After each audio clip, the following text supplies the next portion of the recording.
So hi process scheduling అసలు ఏంటి ఈ ప్రాసెస్ షెడ్యూలింగ్ అంటే ఏంటి? ఈ ప్రాసెస్ షెడ్యూలింగ్లో మనం జాబ్స్ అంటే టాస్క్ ఎలా మనం అంటే ఎలా ప్రాసెస్ చేసుకుంటాము, అసలు ప్రాసెస్ చేసుకోవడానికి జాబ్స్ ఉన్న టాస్క్ ఎలా మనం చూసుకుంటామో అని ఈ క్లాస్లో మనం డిస్కస్ చేసుకుంటాం. సో దాంట్లో ఫస్ట్ ఉన్నసరికి ప్రాసెస్ షెడ్యూలింగ్. ఫస్ట్ అసలుకి ప్రాసెస్ అంటే చూద్దాం. ఏంటి ప్రాసెస్? ప్రాసెస్ అంటే నువ్వు ఏదైనా ఒక జాబ్ తీసుకుంటే లేదా నువ్వేమైనా ఒక టాస్క్ తీసుకుంటే దాన్ని ఎలా రన్ చేస్తాము, ఎలా ఎగ్జిక్యూట్ చేస్తాము అన్నది ప్రాసెస్. Next one scheduling. ఈ షెడ్యూలింగ్ వచ్చేసరికి డిఫరెంట్ టైప్స్ ఉంటాయి. దెన్ ద సిపియు షెడ్యూలింగ్ అంటే మనకి పాస్ట్లో సింగిల్ ఆపరేషన్ సిస్టమ్ యూజ్ చేసుకునేటప్పుడు ఒక టైంలో ఒక జాబ్ని టాస్క్ చేస్తాం. కానీ నవ్వే డేస్ మనం మారేకొద్ది డేస్ మారేకొద్ది ఇక్కడ number of multi operatings multi OS వచ్చింది. ఒకే టైంలో నెంబర్ ఆఫ్ జాబ్స్ తీసుకున్నాం. విండోస్ 7 వచ్చింది, లినక్స్ వచ్చింది, యూనిక్స్ వచ్చింది. ఇక్కడ ఏంటంటే నెంబర్ ఆఫ్ జాబ్స్ ఏవైతే ఉంటాయో ఆ నెంబర్ ఆఫ్ జాబ్స్ ఏం చేస్తాం ఒకేసారి రన్ చేస్తాం కాబట్టి మల్టీ ఆపరేటింగ్ సిస్టమ్ వచ్చింది. అంటే ప్రీవియస్ సిపియు షెడ్యూలింగ్ గురించి మాట్లాడినప్పుడు అసలు జాబ్స్ అనేది ఎలా ఉంటాయి, వాటి యొక్క ప్రయారిటీ ఏంటి, ఫస్ట్ జాబ్ ఏది వచ్చింది, ఫస్ట్ టాస్క్ ఏది వచ్చింది, దాని యొక్క వెయిటేజ్ ఏంటిది, దాని యొక్క డేటా ఎంత ఉంది, స్టోరేజ్ ఎంత ఉంది, అది ఏ టైంలో వచ్చింది, దాంట్లో డేటా ఎంత ఉందని చెప్పి ప్రతి ఒక్కటి చెక్ చేసి మనకి ఏం చేస్తారంటే సిపియు షెడ్యూలింగ్ తెలిపేవాళ్ళు. బట్ నవే డేస్ ఏమవుతుందంటే మల్టీ ఆపరేటింగ్ సిస్టమ్ వచ్చింది. మల్టీ ఆపరేటింగ్ సిస్టంలో at a time number of jobs number of task అని చూసుకున్నాం కాబట్టి ఈజీగా మనకు ఒకే టైంలో నెంబర్ ఆఫ్ జాబ్స్ అని ఎగ్జిక్యూషన్. బట్ ఓల్డ్ టైంలో ఇలా లేదండి. ఒకే సింగిల్ ఆపరేటింగ్ సిస్టమ్ ఉంటుంది. ఆ సింగిల్ ఆపరేటింగ్ సిస్టమ్ షెడ్యూల్ చేయాలంటే అక్కడ జాబ్స్ ఏవైతే ఉంటాయో అక్కడ టాస్క్ ఏవైతే ఉంటాయో వాటిని షెడ్యూలింగ్ చేయాలంటే ఫస్ట్ మనం ఫిఫో చూసుకుంటామండి. ఏంటిది ఫిఫో? ఫిఫో అంటే ఏంటంటే ఫస్ట్ ఇన్ ఫస్ట్ అవుట్.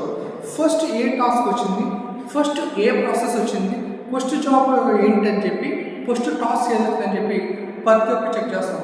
ఏదైతే ఫస్ట్ జాబ్ వచ్చిందో ఫస్ట్ టాస్క్ వచ్చిందో దాన్ని ప్రయారిటిస్తాం. That is call first in first out. నా దగ్గరికి ఏదైతే ఫస్ట్ జాబ్ వచ్చిందో ఏదైతే ఫస్ట్ టాస్క్ వచ్చిందో వాటిని మనం ఏం చేస్తామంటే ఫస్ట్ ప్రాసెసింగ్ చేస్తాం. నెక్స్ట్ ఏంటంటే ప్రయారిటీ. ఏంటి ప్రయారిటీ? ఈ యొక్క ప్రయారిటీ ఏమవుతుందంటే అసలుకి తీసుకున్న జాబ్ ఏదైతే ఉందో నువ్వు తీసుకున్న టాస్క్ ఏదైతే ఉందో దాని యొక్క ఎంబీ ఎంత, అసలు దాంట్లో డేటా ఎంత ఉంది, ఎంత టైం పట్టింది, ఎంత ఏ విధంగా మనం ఎగ్జిక్యూట్ చేయొచ్చు. ఏదైతే చిన్న టాస్క్ ఉందో దాన్ని ఫస్ట్ ఎగ్జిక్యూషన్ పంపిస్తాం. ఏదైతే హైలైట్ అవుతుందో దాని సెకండ్ ఎగ్జిక్యూషన్ పంపిస్తాం. అలా పంపించేది మనం ఏమంటే ప్రయారిటీ జాబ్ ప్రయారిటీ టాస్క్ అని చెప్పి ఇలా నెంబర్ ఆఫ్ టైప్స్గా డివైడ్ చేసుకొని మనం ఏం చేస్తామంటే ప్రాసెస్ షెడ్యూలింగ్ చేస్తాము. ఓకే, ప్రాసెస్ అంటే చూస్తున్నాం, షెడ్యూలింగ్ చూస్తున్నాం, షెడ్యూలింగ్ జరుగుతుంది. అసలుకి ప్రాసెస్ షెడ్యూలింగ్లో మనకి ఎన్ని టైప్స్ ఉంటాయి? ప్రాసెస్ షెడ్యూలింగ్ అసలు మనకి 2 టైప్స్ ఉంటాయండి. ఏమిటి అంటే ఫస్ట్ వచ్చేసరికి primitive process scheduling and second one non primitive process scheduling. అసలుకి ఏంటి ప్రిమిటివ్ ప్రాసెస్ షెడ్యూలింగ్ అంటాం? ఏంటి ఈ ప్రిమిటివ్ ప్రాసెస్ షెడ్యూలింగ్ అంటే ఏంటి? ఈ ప్రిమిటివ్ ప్రాసెస్ షెడ్యూలింగ్ వచ్చేసరికి ఏంటంటే ఒక టాస్క్ నేను ఇచ్చానండి, ఒక జాబ్ నేను ఇచ్చాను. ఆ జాబ్ వచ్చినప్పుడు ప్రాసెస్ చేస్తూ ఉన్నప్పుడు సడన్గా ఇంకో జాబ్ వచ్చినప్పుడు ఏమైందంటే ఈ ప్రాసెసింగ్ చేసేది అయిపోయింది. అలా అయిపోయిందని మనం ఏమంటే ప్రిమిటివ్ షెడ్యూలింగ్ అంటాం. మళ్ళీ వెనక్కి చెక్ చేసుకునేది, మళ్ళీ ఏమైనా కొత్త జాబ్ వస్తే చూసుకునేది అని చెక్ చేసుకుని మళ్ళీ ప్రాసెస్ మొదలైంది. అలా చెక్ చేసుకుని ప్రాసెస్ మొదలుపెట్టడానికి మనం ఏమంటే ప్రిమిటివ్ ప్రాసెస్ షెడ్యూలింగ్ అంటాం. అండ్ ద సెకండ్ వన్ అండి non primitive process scheduling. Once నేను ఒక జాబ్ తీసుకున్నాను, నేను ఒక టాస్క్ తీసుకున్నాను, నేను దాన్ని సిపియూలోకి వెళ్ళి రన్ చేయమన్నాను. ఇంకెన్ని వచ్చినా సరే అది రన్ చేస్తూనే ఉండేది, దాని కంప్లీషన్ అయ్యే వరకు రన్ చేస్తూ ఉండేది. అలా రన్ చేసేదాన్ని నేను ఏమన్నానంటే నాన్ ప్రిమిటివ్ ప్రాసెస్ షెడ్యూలింగ్ అంటాం. ఓకే, ప్రాసెస్ షెడ్యూలింగ్ అంటే తెలుసుకున్నాం, దాంట్లో టైప్స్ ఏమైనా తెలుసుకున్నాం.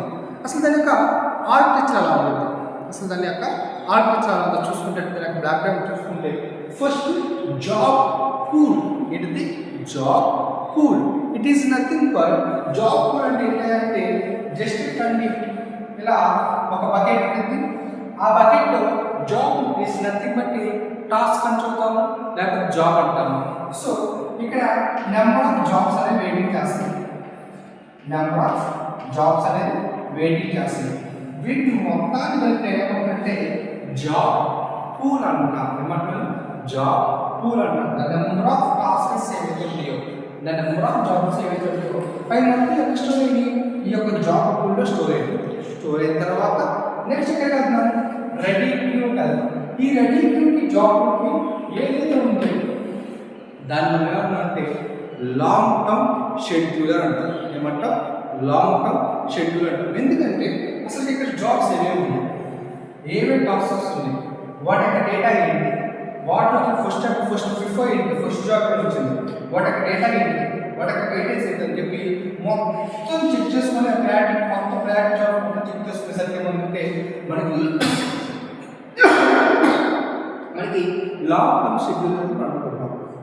ఆఫ్టర్ దట్ ఓకే జాబ్స్ మొత్తం చెక్ చేసుకున్నాం, అది బిఫోర్లో చెక్ చేసుకున్నాం, అది రెడీ, దాని యొక్క ప్రయారిటీ షెడ్యూల్ అయితే చూసుకున్నాం, వారి యొక్క డేటా చూసుకున్నాం, అసలు ఏది ఫస్ట్ వచ్చింది, ఏది ప్రాసెస్ చేయాలి మొత్తం చూసుకున్నాం. చూసుకున్న తర్వాత నెక్స్ట్ ఎక్కడికి వెళ్దామంటే రెడీ క్యూలోకి వెళ్తాం. వన్స్ నేను ఏదైతే ఫస్ట్ జాబ్ ఏదైతే ఉందో, ఫస్ట్ టాస్క్ ఏదైతే ఉందో ఆ టాస్క్ ఏం చేశానంటే ఇక్కడికి పంపించాలి. ఆ జాబ్ ఏదైతే ఉందో ఆ టాస్క్ ఏదైతే ఇక్కడ పంపించాలి. ఇక్కడ పంపించిన తర్వాత దీన్ని ఏమంటారంటే ఇక్కడి నుంచి రెడీ క్యూ, ఓకే నేను జాబ్ తీసుకున్నాను, అది రెడీగా ఉంది. నెక్స్ట్ ఎక్కడంటే సిపియూలోకి వెళ్తాం. ఈ సిపియూని ఏమంటారంటే సిపియు షెడ్యూలర్ అంటారు. ఏంటి సిపియు షెడ్యూలర్ అంటే ఏదైతే ఒక జాబ్ నేను ప్రాసెస్ చేద్దాం అనుకున్నానో, ఏదైతే ఒక జాబ్ నేను రన్ చేద్దాం అనుకుంటున్నానో అది రెడీ క్యూలో చక్కగా సిపియూలో కలుగుతుంది. It is nothing but CPU scheduler అంటారు. ఇక్కడే మనకి ప్రాసెస్ జరిగేది. ఒకవేళ నేను తీసుకున్న జాబ్స్లో, నేను తీసుకున్న టాస్క్లో ఏమైనా డౌట్స్ ఉన్నా, లేకపోతే ఏమైనా ఫెయిల్యూర్స్ ఉన్నా, ఏమైనా డేటా రాకుండా ఎక్కడికి వస్తుందంటే వెయిటింగ్ క్యూలోకి వస్తుంది. ఎక్కడికి వస్తుంది? వెయిటింగ్ క్యూలోకి వస్తుంది. ఈ వెయిటింగ్ క్యూలోకి వచ్చిన తర్వాత నేను తీసుకున్న జాబ్ కావచ్చు, నేను తీసుకున్న టాస్క్ కావచ్చు, వాటి మొత్తం చెక్ చేస్తా ఉండేది. చెక్ చేసే దాన్ని ఏమంటే మీడియం టర్మ్ షెడ్యూల్ అంటారు. ఏమంటారు? మీడియం టర్మ్ షెడ్యూలర్ అంటారు. వన్స్ అన్ని చెక్ చేసుకుని మళ్ళీ ఎక్కడికి వెళ్తుంది? రెడీ క్యూలోకి వెళ్తుంది. మళ్ళీ జాబ్ రెడీ ఉంటుంది. మళ్ళీ ఎక్కడికి వెళ్తుంది? సిపియూలోకి వెళ్ళి అది ప్రాసెసింగ్ అవుతుంది. మళ్ళీ ఎక్కడంటే మళ్ళీ ఎక్కడ ఇలా ఉంటాయి. దాని మొత్తం మనం ఏమంటే రౌండ్ రూబిన్ ఫిజన్ అంటారు. ఏమన్నాను? రౌండ్ రూబిన్ ఫిజన్ అంటాం. ఒక సర్కిల్, ఒక సైకిల్ కాకుండా తిరుగుతూ ఉంటాం, ఒక రౌండ్లో తిరుగుతాము కాబట్టి దీని ఏమన్నట్టు నేను రౌండ్ రూబిన్ ఫిజన్ అని నేను చెబుతున్నాను. అంటే ఏమవుతుందంటే ఈ ప్రాసెస్ షెడ్యూల్ ఏమవుతుందంటే మొత్తం మనకు 3 చదువుతుంది ఇక్కడ. Long term schedule, short term scheduler and medium schedules అని చెప్పుకొని మన జాబ్స్ అనేది వెయిట్ చేసుకుంటూ ఎలా ప్రాసెస్ అవుతుంది, ఎలా ప్రతి సిపియూ జాబ్స్ మొత్తాన్ని ఎలా ప్రాసెసింగ్ చేస్తాం వన్ బై అని చెప్పి ఇలా ఒక బ్లాక్ డయాగ్రామ్ మనం రిప్రజెంట్ చేసుకున్నాం. ఇలా రిప్రజెంట్ చేసుకునే దాన్ని ఏమంటే ప్రాసెస్ షెడ్యూలింగ్ అన్నాం. ఈ ప్రాసెస్ షెడ్యూలింగ్లో మనకి ఫిఫో ఉండొచ్చు, ప్రయారిటీ జాబ్స్ ఉండొచ్చు, వాటర్ మెయిన్ ప్రయారిటీ బట్టి వచ్చు, ఫిఫో ఇచ్చవచ్చు, లేకపోతే తక్కువ రేట్ అవుతుంది ఆ తక్కువ రేట్ ముందు పంపించి మనం ప్రాసెసింగ్ చేయొచ్చు. ఇలా నెంబర్ ఆఫ్ వాటిని మనం ప్రాసెస్ చేస్తే దాన్ని ప్రాసెస్ షెడ్యూలింగ్ అంటాం, లేకపోతే సిపియు షెడ్యూలింగ్ అంటాం. This is the overall information of the process scheduling or CPU scheduling.